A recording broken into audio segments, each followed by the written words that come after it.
જય શ્રી કૃષ્ણ. રાધે રાધે.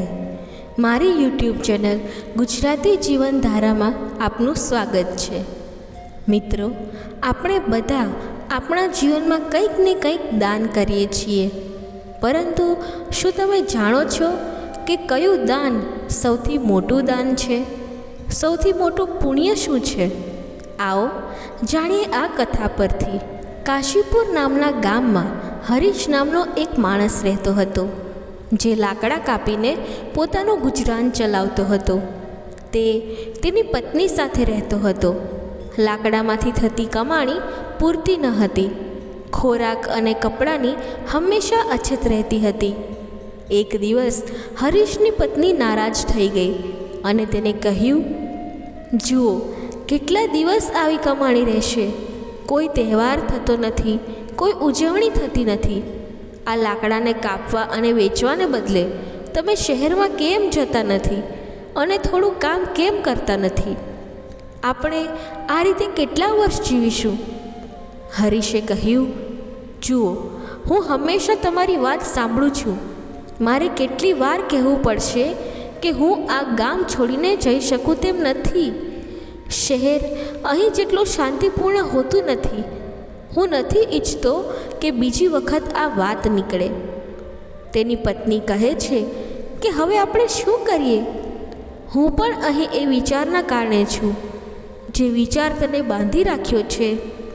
ઠીક છે, ખાવાનું તૈયાર છે, ખાઈ લો અને પછી જાઓ.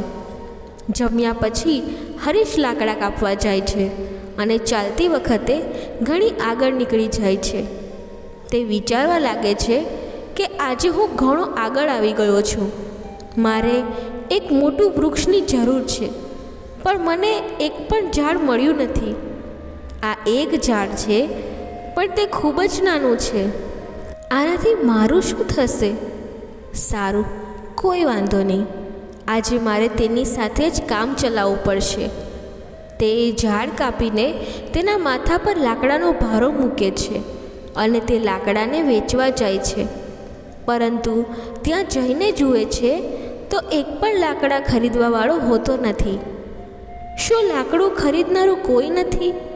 શું મારે આ બધા લાકડા ઘરે લઈ જવા પડશે? એમ વિચારીને તે ઘરે જવા નીકળે છે. ત્યારે રસ્તામાં એક માણસ તેને બોલાવે છે. સાંભળો, લાકડા વેચનાર, અહીં આવો. આ લાકડું કેટલા રૂપિયાનું છે? મહારાજ, તમને બધા લાકડા જોઈએ છે કે અડધા જોઈએ છે? જો તમારે બધા લાકડા જોઈતા હોય તો હું ફક્ત 10 રૂપિયામાં આપીશ. મારે તો બધા લાકડા જોઈએ છે, પણ તમે જે કિંમતે કહ્યું છે તે કિંમતે નહીં, પરંતુ હું માત્ર 5 રૂપિયા આપીશ. હે મહારાજ, આ ભાવે હું વેચી શકું તેમ નથી, પરંતુ હું થાકી ગયો છું અને પહેલેથી જ ઘણું મોડું થઈ ગયું છે, એટલે હું તમને 5 રૂપિયામાં આપી દઈશ. તમે મને તે 5 રૂપિયા જલ્દી આપો. મારે ઘરે જવું પડશે અને ખાવાનું પણ ખાવું પડશે. આ રૂપિયા લો અને આ બધા લાકડા ત્યાં મૂકો. તમે મને ભૂખ્યા લાગો છો. શું તમે થોડું જમશો? બધું તૈયાર છે. હરીશ કહે છે કે મને ભૂખ તો ખૂબ લાગી છે, પણ જો હું જમીશ તો તમારા માટે ખાવાનું નહીં બચે. રહેવા દો, હું ઘરે જઈને જમી લઈશ. ચિંતા ના કર, તમે જમી લો. તમારા પછી પણ 10 વધુ લોકો જમી શકે છે. જ્યારે પણ તમને ભૂખ લાગે ત્યારે તમે અહીં આવીને જમી શકો છો. હરીશ પૂછે છે કે શું તમે હંમેશા બધાને આવી રીતે ભોજન આપો છો? ત્યારે પંડિતે કહ્યું, જ્યાં સુધી ભગવાન મને શક્તિ આપે છે ત્યાં સુધી હું આ કરવા માંગુ છું. પછી ભગવાનની ઈચ્છા. ઠીક છે, હું આજે અહીં જમીશ. તે દિવસે હરીશે પેલા પંડિત શાસ્ત્રીના ઘરે પેટ ભરીને ખાધું અને તેમનો આભાર માન્યો અને કહ્યું, મહારાજ, તમે બહુ સારા અને ઉદાર દિલના છો. હું તમને આવા સારા કામ કરવામાં મદદ કરવા માગું છું. હવેથી હું 10 રૂપિયાના લાકડા 5માં જ આપીશ. સારું, હવે હું જાઉં છું. સારું બેટા, સલામત રીતે જા. હરીશે પંડિત શાસ્ત્રીને બધા લાકડા આપી દીધા અને ઘરે જવા નીકળ્યો. તેની પત્નીએ કહ્યું કે શું થયું? આટલા લાંબા સમયથી તમે શું કરી રહ્યા હતા? શું આજે તમને સારો સોદો મળ્યો? પૈસા લાવો. હરીશે કહ્યું કે આમ જોવા જાઓ તો સોદો સારો નહોતો. પૈસા મળ્યા છે, પરંતુ રોજ કરતાં ઓછા છે. શું તમે ખરેખર મને 5 રૂપિયા આપો છો? મેં વિચાર્યું કે તમે મને દરરોજ આપો છો તેના કરતાં બમણું આપશો, પરંતુ તમે મને તેના અડધા જ આપો છો. તમે આટલા લાંબા સમય સુધી ક્યાં હતા? તમે શું કરી રહ્યા હતા? હે પ્રિયે, હું લાકડું વેચવા ગયો હતો, પણ કોઈ તેને ખરીદવાવાળું ન હતું. આથી હું અમારા નજીકના ગામ ગંગાપુરમાં શ્રી શાસ્ત્રી નામના બ્રાહ્મણના ઘરે ગયો હતો. તે બધાને પ્રેમથી ખવડાવે છે. આપણે આવા લોકો માટે કંઈક કરવું જોઈએ. હરીશની પત્ની કહે છે કે તે હંમેશા બધાને ખાવાનું આપે છે. તો પછી તે ખૂબ શ્રીમંત હશે, નહીં તો તે કેવી રીતે ખવડાવી શકે? જેણે આટલા લોકોને ભોજન આપ્યું છે તેને તમે કેવી રીતે મદદ કરી? હરીશે કહ્યું કે તે એટલો શ્રીમંત નથી જેટલો તમે વિચારો છો. તેની પાસે દાનની સારી ભાવના છે. પંડિત શાસ્ત્રી ગંગાપુર મંદિરના પૂજારી છે. તે પોતાની કમાણીમાંથી ભોજન આપે છે. હું પૂછતી હતી કે તમે તે બ્રાહ્મણને કેવી રીતે મદદ કરવા માંગો છો?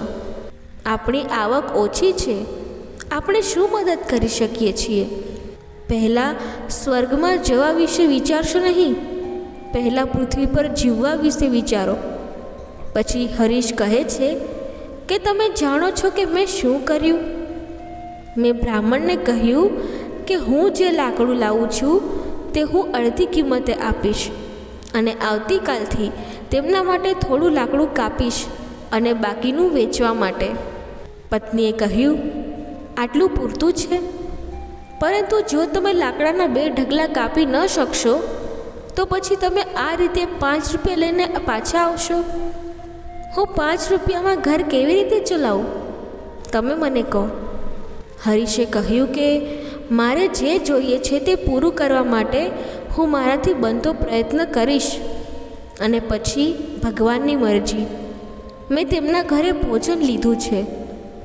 હરીશ દરરોજ લાકડા કાપતો હતો અને શ્રી શાસ્ત્રીને આપેલા વચન મુજબ માત્ર 5 રૂપિયો લેતો હતો. એક દિવસ શ્રી શાસ્ત્રી જમવા બેઠા. ત્યાં જ બહારથી અવાજ આવ્યો, મહારાજ, હું લાકડું લાવ્યો છું, 5 રૂપિયા આપો. અહીં આવો અને તમારું લાકડું લઈ જાઓ, જેથી હું જઈ શકું. પછી શાસ્ત્રીએ કહ્યું, જો હરીશ, આજે હું તને 5 રૂપિયા નહીં આપી શકું, તો તું તારું લાકડું લઈને પાછો જા. ત્યારે હરીશે કહ્યું, હું પાછો શા માટે જાઉં? હું તમારા માટે જ લાકડા લાવ્યો છું. તમે મને આવતીકાલે પૈસા આપજો. મને ખૂબ જ ભૂખ લાગી છે, તો થોડું ખાવાનું મળશે? તમે ખાવાનું તો ખવડાવી જ શકો છો, કેમ કે તમે બધાને ખવડાવો છો. સારું હરીશ, પહેલાં તમારા હાથ પગ ધોઈ નાખો, ત્યાં સુધી હું જમવાની વ્યવસ્થા કરું છું. શ્રી શાસ્ત્રી ઘરે જઈને પોતાની પત્નીને આ વાત કહે છે. ત્યારે તેમની પત્નીએ કહ્યું, તમે આ વચન શા માટે આપ્યું? આપણા ઘરમાં ખાવા માટે કંઈ બચ્યું નથી. હવે તમે જે ખાવાનું ખાવાના છો તેના સિવાય આ સમય બીજું કંઈ જ નથી. હરીશને કેવી રીતે ખવડાવશું? બધું ભોજન પૂરું થઈ ગયું છે. અરે, એમાં શું થઈ ગયું? તે મને જે ભોજન પીરસ્યું છે તે હરીશ માટે પૂરતું છે. હું વિચારું છું કે આજે ઉપવાસ કરી લો. ત્યારે પત્નીએ કહ્યું કે તમે કેટલી વાર આમ કરશો? જ્યારે આપણી પાસે આટલું બધું નથી તો પછી આ બધું શા માટે કરો છો? ત્યારે પંડિત કહે છે, આ બધું ક્યાંથી આવ્યું છે? આ બધું ભગવાન જ આપે છે. પહેલાં હરીશને ખવડાવી દો. પછી પંડિત શાસ્ત્રીએ પોતાનું પીરસેલું ભોજન હરીશને આપી દીધું. એક દિવસ હરીશ હંમેશની જેમ લાકડા કાપવા જાય છે. તે વિચારે છે કે મેં જંગલની સામેના બધા જ સૂકા વૃક્ષો કાપી નાખ્યા છે. હવે ફક્ત લીલા વૃક્ષો જ બચ્યા છે અને જંગલની અંદર જવું થોડું મુશ્કેલ છે. આની પહેલાં હું ક્યારેય આટલો અંદર ગયો નથી. મારે સાવચેત રહેવું જોઈએ, કારણ કે ત્યાં જંગલી પ્રાણીઓ હોઈ શકે છે. છતાં પણ હરીશ જંગલની વચ્ચોવચ્ચ જાય છે. તે આટલો દૂર આવ્યો પણ કોઈ ઝાડ મળ્યું નહીં. થોડે આગળ જતાં તેને એક મોટું સુકાયેલું ઝાડ મળે છે. ત્યારે તે વિચારે છે કે એની એક ડાળી પૂરતી છે. જો હું તેને કાપીશ તો 3 ઢગલા થશે અને પહેલેથી જ ખૂબ મોડું થઈ ગયું છે. આટલું વિચારી હરીશ તે મોટા ઝાડ પર ચડીને તે ડાળી પર બેસી ગયો અને ડાળી કાપવા લાગ્યો. ખૂબ મોટી ડાળી હોવાના કારણે ડાળી તૂટીને બાજુના ઝાડ નીચે ટેકરા પર પડે છે. પછી ત્યાં અચાનક એક તપસ્વી પ્રગટ થાય છે અને ગુસ્સામાં કહે છે, મારી તપસ્યા કોણે તોડી? એવું લાગે છે કે તમે જ હતા. હું તને શ્રાપ આપું છું, તું કૂતરો બની જઈશ. પછી હરીશ ગભરાઈને કહેવા લાગ્યો, હે મહારાજ, મને ખબર નહોતી કે તમે અહીં બેઠા છો.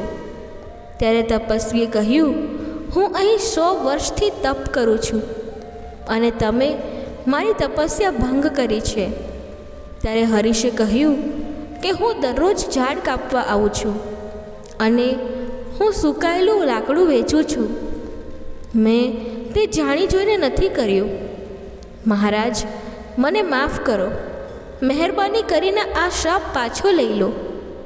ત્યારે તપસ્વીએ કહ્યું કે મેં ગુસ્સામાં આવીને તમને શ્રાપ આપ્યો, કારણ કે તમે મારી તપસ્યા તોડી નાખી. આ શ્રાપ પાછો લેવો શક્ય નથી. જેણે શ્રાપ આપ્યો છે તેના માટે પણ તે પાછો લેવો શક્ય નથી. પણ હું તમને એક ઉપાય કહીશ, તે સાંભળો. ત્યારે હરીશ કહે છે, મહારાજ, કૃપા કરીને મને કહો, આ શ્રાપથી મુક્તિ મેળવવા માટે મારે શું કરવું જોઈએ? ત્યારે તપસ્વી કહે છે, જે લોકો ઉત્તમ દાન આપે છે તેમના ભોજન પછી જો તેમના ખોરાકમાં કોઈ દાણો બાકી રહે તો પછી તેને ખાવાથી તમે શાપમાંથી મુક્ત થઈ જશો. જો તમે તમારા વર્તમાન રંગથી સંપૂર્ણપણે સફેદ થઈ જશો તો તમે આ શાપથી મુક્ત થઈ જશો. હરીશ રડતા રડતા કહે છે કે દરરોજ લાકડા કાપીને મને જે પૈસા મળે છે તેનાથી હું મારી પત્નીને ટેકો આપું છું. હવે હું કૂતરો બની ગયો છું. મારી પત્નીનું શું થશે? તપસ્વીએ કહ્યું, હરીશ, ચિંતા કરવાની જરૂર નથી. તમારી પત્નીને કપડાં અને ખોરાકની કોઈ કમી નહીં થાય. ભગવાન જ તેની વ્યવસ્થા કરશે. આ વખતે જ્યારે શ્રાપ તૂટશે ત્યારે તમે તમારા દુઃખોથી મુક્ત થઈને ધન ધાન્યથી સુખી જીવન જીવશો. હરીશ શ્રાપના કારણે કૂતરામાં ફેરવાઈ જાય છે. મહારાજ, હવે મને રજા આપો. એમ કહીને શ્રાપથી મુક્તિ મેળવવા માટે તે યાત્રા શરૂ કરે છે. તે વિચારવા માંડે છે, જેમ તે ઋષિએ કહ્યું હતું તેવા મને શ્રેષ્ઠ દાતાઓ ક્યાંથી મળશે? મને કંઈ સમજાતું નથી. હા, પંડિત શાસ્ત્રી એ બહુ ઉદાર હૃદયનો માણસ છે. હવે પ્રથમ પ્રયાસ રૂપે હું પંડિત શાસ્ત્રી પાસે જઉં છું. હરીશ શાસ્ત્રીના ઘરે કૂતરાના રૂપમાં જાય છે. શાસ્ત્રી તેની પત્નીને કહે છે કે સારું છે કે આજે હું કોઈ પણ સમસ્યા વિના બધા મહેમાનોને ખવડાવી શક્યો. સાચે જ હું ખૂબ જ સંતુષ્ટ છું. ભગવાન મને શક્તિ આપે કે હું અહીં બધાને ખવડાવી શકું. શાસ્ત્રીએ જમવાનું પૂરું કર્યા બાદ તેની પત્નીએ બાકીનું ખાવાનું બહાર ફેંકી દીધું. હરીશ ત્યાં કૂતરાના રૂપમાં આવ્યો અને શાસ્ત્રીના ભોજનમાંથી વધેલો ખોરાક ખાઈ ગયો. જેઓ તે ખાવાનું ખાય છે તેનું અડધું શરીર તરત જ સફેદ થઈ જાય છે. હરીશ ખુશીથી કહે છે, મને લાગ્યું જ હતું કે પંડિત શાસ્ત્રી ખૂબ ઉદાર માણસ છે. હું તરત જ અડધા શ્રાપમાંથી મુક્ત થઈ ગયો. પરંતુ શ્રાપથી સંપૂર્ણપણે મુક્ત થવા માટે મારે બીજો માણસ શોધવો પડશે. કોઈ આજુબાજુ કોઈ મળી જાય તો હું આપેલા શ્રાપથી છુટકારો મેળવી શકું. અને જો હું શ્રાપથી છુટકારો મેળવી શકું તો શ્રાપથી મુક્ત થયા પછી હું સુખ સંપત્તિ સાથે જીવીશ. હું ગમે તેટલા વર્ષો સુધી લાકડા કાપ્યા હોય, પરંતુ હું ક્યારેય આટલો મોટો નહીં બની શક્યો હોત. પરંતુ મારી સાથે તો સારું જ થયું. મહારાજ, મને શ્રાપ આપવા બદલ તમારો ખૂબ ખૂબ આભાર. આટલું કહીને હરીશ બીજા માણસની શોધ કરે છે. એક દિવસ સંતોષ નામનો એક માણસ હરીશને ખેડતો દેખાય છે. આ જોઈને હરીશ તેમના ઘરની સામે જાય છે અને ગાયનું દાન લેનાર સુરેશ સંતોષ વિશે વિચારે છે. સંતોષ ખૂબ જ ધર્મનિષ્ઠ માણસ છે. તે માત્ર મને જ નહીં પરંતુ ઘણા લોકોને ગાયોનું દાન કરી રહ્યો છે. આવા લોકોને આશીર્વાદ મળવા જોઈએ. હરીશ તેની વાત સાંભળીને મનમાં વિચારે છે, વાહ, આજે હું શ્રાપથી મુક્ત થઈ જઈશ. આ માણસ પંડિત શાસ્ત્રી જેવો હોવો જોઈએ, જે શ્રેષ્ઠ દાન કરે છે. થોભીને જોઉં છું કે તે ક્યારે ખાય છે. લાંબો સમય ત્યાં રાહ જોયા પછી સંતોષ પોતાનું ખાવાનું ખાય છે અને પાન બહાર ફેંકી દે છે. હરીશ તરત જ જઈને એ પાનનો વધેલો ખોરાક ખાઈ જાય છે. હરીશ આશ્ચર્યમાં કહે છે, અરે, કોઈ રંગ ઉતર્યો નથી. સંતોષે ગાયનું દાન કર્યું તો પછી રંગ કેમ ન બદલાયો? મને કંઈ સમજાતું નથી. તેઓ પાછા આવીને શાસ્ત્રીજીના ઘરની બહાર બેસી ગયા.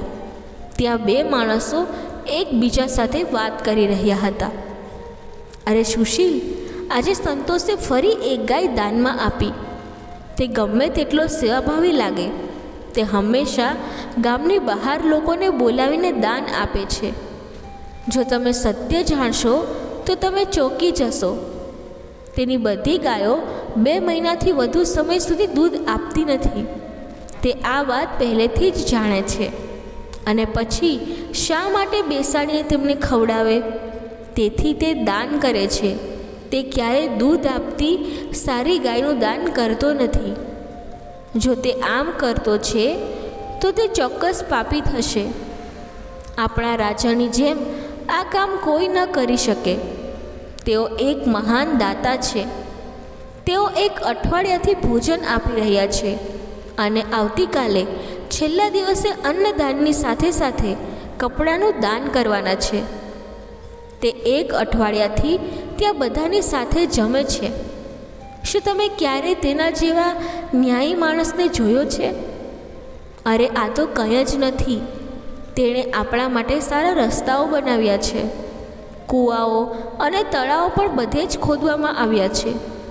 એટલે કે તેમણે ઘણું કર્યું છે. મેં આવા ન્યાયીને ક્યાંય જોયો નથી. હરીશ આ વાતો સાંભળીને ખૂબ જ ખુશ થયો. તેણે મનમાં વિચાર્યું કે ચાલો, હવે નક્કી છે કે હું શ્રાપથી છુટકારો મેળવીશ. મારે તરત જ રાજા પાસે પહોંચવું જોઈએ. તે મહેલને બદલે લોકો સાથે જમી રહ્યો છે. બીજા દિવસે હરીશ એ જગ્યાએ પહોંચી ગયો જ્યાં રાજા ખાવાનું આપતા હતા.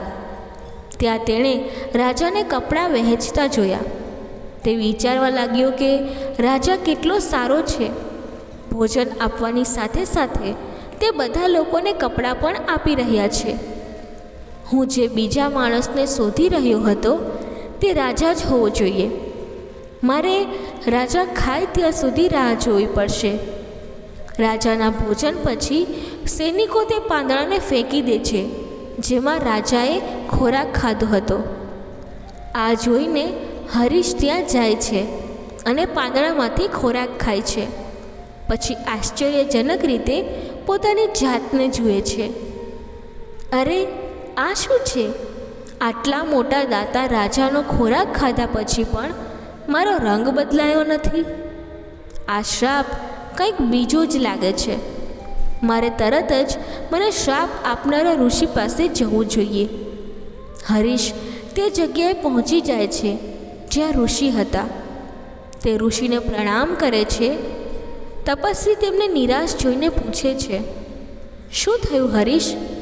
એવું લાગે છે કે તમે અત્યાર સુધી એક જ માણસ મળ્યો છે, કેમ કે તારો અડધો જ રંગ બદલાયો છે.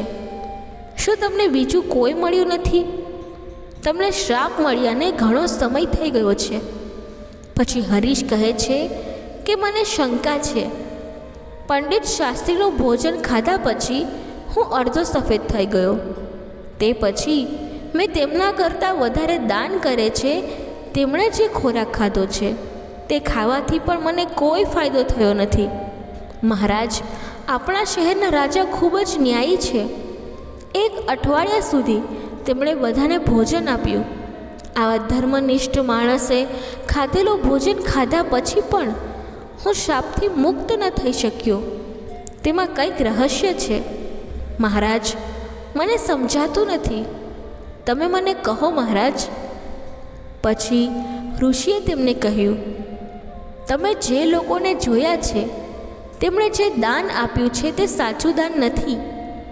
સંતોષ એવી વસ્તુઓ આપી રહ્યો હતો જેની તેને જરૂર નથી. જો તેને તેની જરૂર હોય તો તે દાન કરશે નહીં. તેવી જ રીતે જે રાજા કંઈ પણ દાન કરે છે તે દાન માનવામાં આવશે નહીં, કારણ કે રાજા પોતે કમાતો નથી. તે તમારા દ્વારા ચૂકવવામાં આવેલા પૈસાને તે રાજ્યના લોકો પર ખર્ચ કરે છે. ગઈકાલના દાનમાં જે અન્ન અને કપડાં અપાયા હતા તે તમારા દ્વારા ચૂકવાયેલા પૈસાના હતા. એટલે ગઈકાલે તેમણે જે પણ દાન આપ્યું એ દાન નહીં ગણાય. આ લોકોના પૈસા છે અને તે લોકો પર ખર્ચાઈ રહ્યા છે. આમાં રાજાનું દાન ક્યાં છે? તેથી રાજાએ જે સમૃદ્ધ ખોરાક ખાધો તે તમને શાપથી મુક્ત કરી શક્યો નહીં.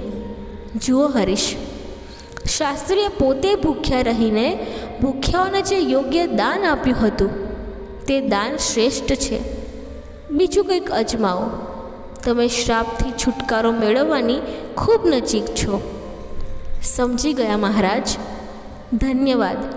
હરીશ ઉદાસ હૃદય ત્યાંથી ચાલ્યો જાય છે. અરે રે, તે કેટલો દૂર આવી ગયો છે. હવે મને ખૂબ ભૂખ લાગી છે. તેણે વિચાર્યું કે નજીકમાં થોડું ખાવાનું મળી જાય તો સારું રહેશે. ત્યાં નજીકમાં તેણે એક વૃદ્ધ માણસને તેના ઘડામાં પાણી લઈ જતા જોયા. ત્યાં 2 લોકો વાત કરી રહ્યા હતા. તે વૃદ્ધ માણસને જુઓ છો, તે ઘડામાં પાણી લાવે છે અને તેને ત્યાં મૂકે છે. આ વૃદ્ધ માણસ આ તડકાવાળા રસ્તેથી જે પસાર થાય છે તે લોકો માટે પાણી લાવે છે. લાગે છે કે તે 90 વર્ષથી વધારે ઉંમરનો છે. તેનું કાર્ય પ્રશંસનીય છે. વૃદ્ધ માણસ પોતે લાવેલો ખોરાક બહાર કાઢે છે અને તેને ખાવાનું શરૂ કરે છે. ભૂખ્યો હરીશ વૃદ્ધ માણસ પાસે જાય છે.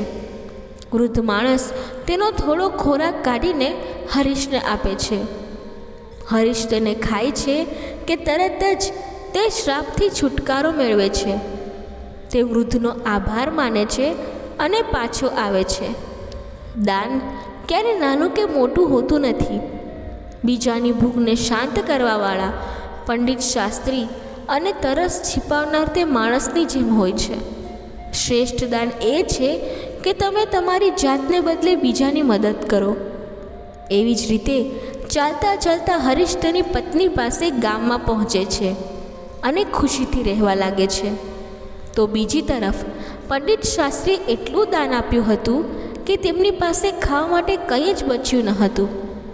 ત્યારે તેની પત્નીએ તેને કહ્યું કે નજીકના ગામમાં એક શેઠજી રહે છે અને તે પુણ્યને પૈસાથી ખરીદે છે. તેથી તમે તેમની પાસે જાઓ અને તમારા કેટલાક પુણ્ય વેચી દો અને થોડા પૈસા લઈ આવો, જેથી આપણું થોડું કામ થઈ શકે. શાસ્ત્રીની ઈચ્છા ન હોવા છતાં તે તેની પત્નીની વારંવારની વિનંતી પર ત્યાં જવા માટે સંમત થાય છે. તેની પત્નીએ તેને ખાવા માટે 4 રોટલી બનાવી હતી અને તે પોતાનું ઘર છોડીને શહેર જવા નીકળ્યા. અને જ્યારે તે શહેરની નજીક આવ્યા ત્યારે ત્યાં એક તળાવ હતું. ત્યાં સ્નાન વગેરેમાંથી નિવૃત્ત થઈને તે રોટલી ખાવા બેઠો હતો. ત્યારે તેની સામે એક કૂતરી આવી. તે કૂતરીએ જંગલમાં બાળકોને જન્મ આપ્યો હતો. તેના બાળકો અને તે કૂતરી બધા 3 દિવસથી ભૂખ્યા હતા. ભારે વરસાદ પડી રહ્યો હતો. તેના કારણે તે બાળકોને છોડીને શહેરમાં જઈ શકતી ન હતી. કૂતરીને ભૂખી જોઈને શાસ્ત્રીએ તે કૂતરીને રોટલી આપી. તેણે તે રોટલી ખાધી. પછી બીજી રોટલી આપી. ત્યારે બીજી રોટલીને પણ તે કૂતરી ખાઈ ગઈ. તેથી તેણે એક પછી એક 4 રોટલી કૂતરીને ખવડાવી દીધી. રોટલી ખાધા પછી કૂતરીને સંતોષ થયો. પછી તે ત્યાંથી ભૂખ્યો ઊભો થયો અને ત્યાંથી ચાલ્યો ગયો. પછી શેઠ પાસે પહોંચ્યો. શેઠ પાસે જઈને શેઠને પોતાનું પુણ્ય વેચવાની વાત કહી. ત્યારે શેઠે કહ્યું કે તું બપોર પછી આવજે. એ શેઠની પત્ની ખૂબ જ પતિ સમર્પિત હતી. તેણે તેની પત્નીએ કહ્યું કે શાહુકાર આવ્યો છે અને તે પોતાનું પુણ્ય વેચવા માંગે છે. તેથી મને કહો કે તેના કયા પુણ્યમાંથી કયું પુણ્ય સૌથી મોટું છે જેને હું લઉં. શેઠની પત્નીએ કહ્યું કે આજે તેણે તળાવ પર બેઠેલી ભૂખી કૂતરીને 4 રોટલી આપી છે. તે પુણ્ય તમારે ખરીદવું જોઈએ, કારણ કે આ તેમના જીવનનું સૌથી મોટું પુણ્ય છે. નિયત સમયે શાસ્ત્રી શેઠ પાસે આવ્યા અને શેઠને કહ્યું, મારા પુણ્યમાંથી તમે કયું પુણ્ય ખરીદશો? શેઠે કહ્યું, તમે આજે જે યજ્ઞ કર્યો છે તેનું પુણ્ય અમે લેવા માંગીએ છીએ. ત્યારે શાસ્ત્રીએ કહ્યું, મેં આજે કોઈ યજ્ઞ નથી કર્યો. મારી પાસે એટલા પૈસા નહોતા. હું કેવી રીતે અને ક્યાં યજ્ઞ કરીશ?